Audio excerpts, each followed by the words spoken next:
Before we start our episode, here's congratulations to Disney for their 3 big wins at the Oscars. Zootopia for Best Animated Feature, Piper for Best Animated Short, and Jungle Book for Best Visual Effects. Hey guys, Disney Dwayne here. Welcome to another episode of Disney Dust. We're going to be looking at and talking about some latest Disney news this time around, starting with Beauty and the Beast. Now with the upcoming live-action movie, there's lots of news being released about Beauty and the Beast. Let's first talk about the songs. Now, there are 3 new songs, as we know. The first song we're going to talk about is Josh Groban's Evermore, which is going to be featured in the end credits.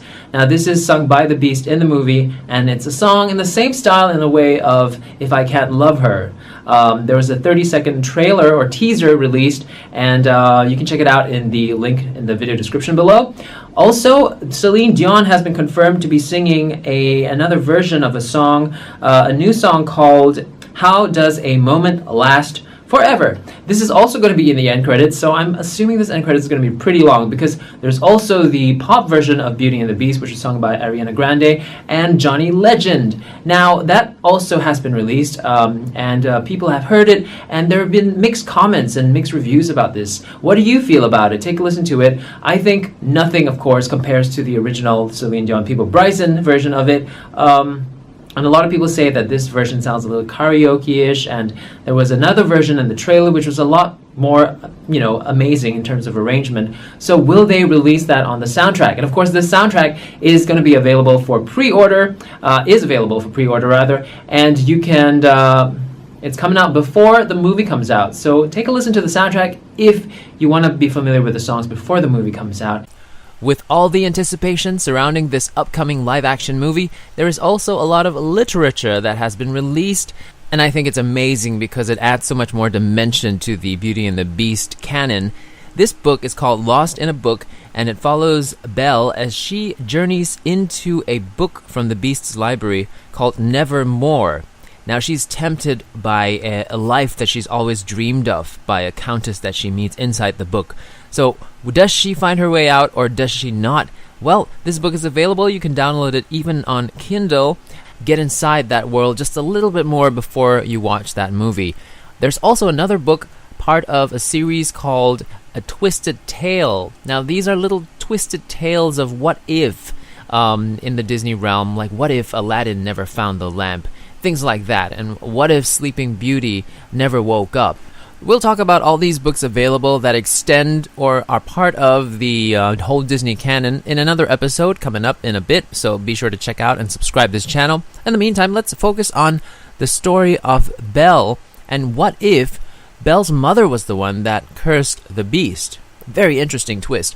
So these are 2 books that you can explore if you want to feed that Beauty and the Beast craze that's going on right at the moment. I know I'm surely going to read those. Disney's Beauty and the Beast is also going to find its way, this is the live-action version, by the way, to the Disney Cruise Line. Now back to the movie. What do you think about Emma Watson as Belle? There's been a lot of mixed reviews in that trailer where she was out. People were saying she's just too casual, too high school girl. Nothing charismatic about Belle. She's kind of flailing arms all around. But I watched a recent interview with her, and it seems like she's actually done a lot of research about Belle, and she had a lot of things to say. So that gave her a little bit more credit. I respected her a little bit more. Let's see what this new Belle is going to be all about. In other news, to get onto the hype of Beauty and the Beast, there is a little tea shop. You can actually have tea in London where there's a special Beauty and the Beast set. Now, it looks pretty exquisite. They've gone into so much detail. This is only available up till March, and then only on weekends up till, I think, June or something. Well, check out the link in the description below. It also features, in the song Be Our Guest, they go, try the grey stuff, it's delicious. Yes, they also actually made this grey stuff for you to try. So if you're ever in London, please try this out. Sounds amazing. In other news, Disney has also ventured into making a musical version of Freaky Friday, and it's playing at La Jolla Playhouse right now, and actually some of the music has been released. So if you check out the link in the video description below, you can also sample some of this awesome music. I actually think it's pretty good, by Tom Kitt, who worked on Next to Normal. So it's pretty much going to sound contemporary, and I like it.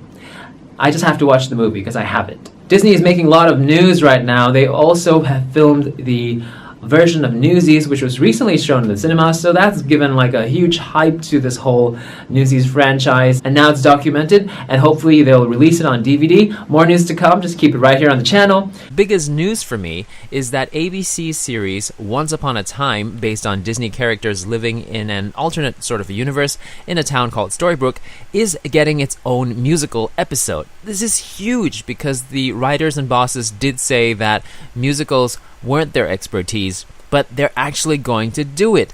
I guess the pressure's on because a lot of other series like The Flash and Supergirl, they're doing their own musical episodes.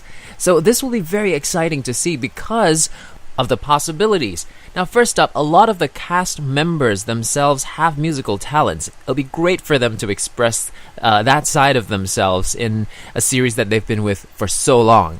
Also, the possibility of Disney original songs being in this series is thoroughly exciting to me, and I really hope it happens. We did get a glimpse of Beauty and the Beast playing in the background a little bit when Belle and the Beast were dancing. Also, in one of the very earlier episodes, Snow White was actually humming Whistle While You Work, I think, or something like that. So there is a chance that we will actually get a different adaptation or a different arrangement of an original Disney song in this series. Finally, let's see what happens. The episode will be airing as part of the current season, Season 6, sometime in spring. And that's all we have for this episode of Disney Dust, focusing on some bit of Disney news. Don't forget to subscribe and share this video and give it a thumbs up if you like it. Till the next one, have a magical day.